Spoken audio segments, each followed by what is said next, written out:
Hi, this is David Lee from howtostartownbusiness.co.uk. Keeping yourself accountable is today's topic. I'd like to break that down into three subjects: time management, self-motivation, and having an accountability partner. Let's look at time management. How often can we get distracted by things like our email, Facebook, the telephone call, and time just goes quickly by and we wonder what happened to it. What I do to keep myself on track is, one, I don't have phone calls coming in. I have an actual automated system where people telephone me, it comes through to my email inbox and I can respond at a time that suits me. I shut down Facebook when I don't need it, and I look at the emails at the beginning of the day and at different times of the day. That's the way I'm organizing my time, so I'm not wasting time. Another tip that I've got for you is that I always work using checklists, because I will set the goal. I know what my target is. It may be a project I'm working towards, it may be a deadline that I've got, but there are milestones that go along the way to make up the completion of a task, a bigger task, or a project that we're working on. And so every day I'm writing down a list of things that have to be done, so that I'm checking off as I go along, keeping myself on track, keeping my mind positive that I'm reaching my goal. This, I find, is extremely important. It is also more important when you're working with somebody else, because we need to know if there are certain tasks or processes that are dependent one upon the other. And if you've got somebody else working with you and they don't know that there's a dependency there, well, you could reach a stage where you're both sitting waiting back for each other. It's just like having a building process where the plumber is waiting on the electrician, who's waiting on the person doing the floorboards, who's waiting on somebody else, and everything has to be done in a certain order, a certain sequence. Managing your time is important, just as keeping yourself motivated. So I've got self-motivation as the second category. There are times when we do lose track, we wonder what we're doing, and we feel at times, are we going to achieve our tasks? Are we going to achieve our big goals?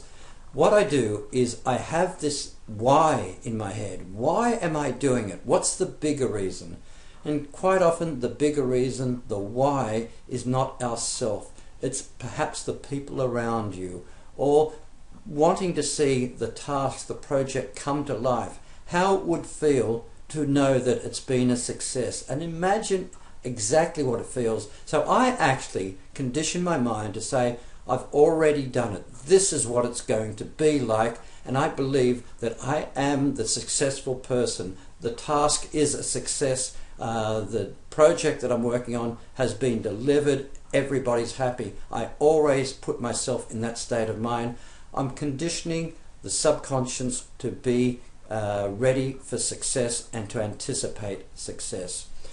Another thing that I do is I read and listen to others, mentors or people that I respect. So if I'm driving a car, I'm listening to somebody talking about a relevant subject to what I'm interested in. I have people around me. I network or connect with people that I respect, and having connections like that, it's just really what we talk about in part 3, the accountability partner. I tell you this because having mentors, I cannot go back to a mentor and say things like, I tried or I did my best. I'm sorry, try and did my best doesn't cut it. Try and did my best is the wrong vocabulary. You either do it or you don't do it. And I cannot look a mentor or an accountability partner in the eye and say, I tried. Because they will look at you and say, what do you mean try? Because they will see the things that you don't see. They will hear the excuses that you're convincing yourself aren't excuses. And they will keep you on track. Sometimes an accountability partner could be a business colleague. It could be even yourself. When you get up in the morning, look yourself in the mirror. You cannot lie to yourself.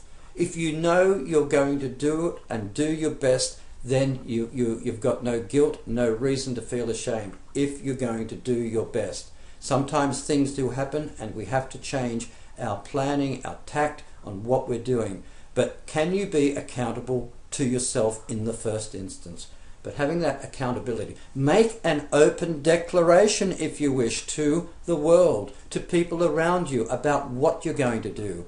Now you must do it because you've told people in advance. Yes, I've done all this myself, making myself accountable, time management, self-motivation, and that accountability. So if you have any more questions, you know where to contact me. David Lee, howtostartownbusiness.co.uk. Look for the contact box and I'll be in touch. Thank you.